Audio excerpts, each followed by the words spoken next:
ઓલપાડના કીમ ગામમાં આખલા યુદ્ધ જામ્યું હતું। કીમ ગામના મુખ્ય માર્ગ રહેણાંક વિસ્તારમાં આખલા યુદ્ધથી લોકોના શ્વાસ અદ્ધર થઈ ગયા હતા। કલાકો સુધી આખલા યુદ્ધ ચાલતા દુકાનો બંધ કરવાની ફરજ પડી હતી।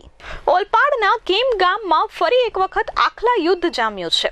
કીમ ગામના મુખ્ય માર્ગ રહેણાંક વિસ્તારમાં આખલા યુદ્ધથી લોકોના શ્વાસ અદ્ધર ચડી ગયા હતા। દ્રશ્યમાં જોઈ શકાય છે કે આખલા યુદ્ધે ચડતા કલાકો સુધી દુકાનધારકોએ પોતાની દુકાનો બંધ કરવાની ફરજ પડી છે।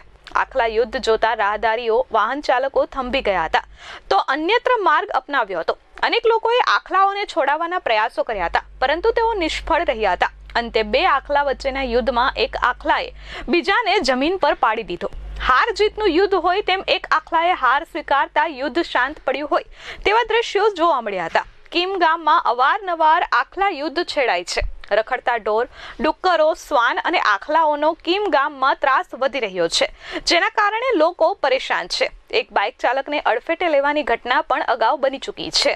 જોકે સદનસીબે તેઓ ઈજાગ્રસ્ત થયા ન હતા। રખડતા શ્વાન, રખડતા ઢોરોને પાંજરે પૂરવામાં આવે અને તેમને યોગ્ય સ્થળે ખસેડવામાં આવે તેવી માંગ સ્થાનિકો કરી રહ્યા છે। નિર્મલ પટેલ, S24 ન્યૂઝ, ઓલપાડ।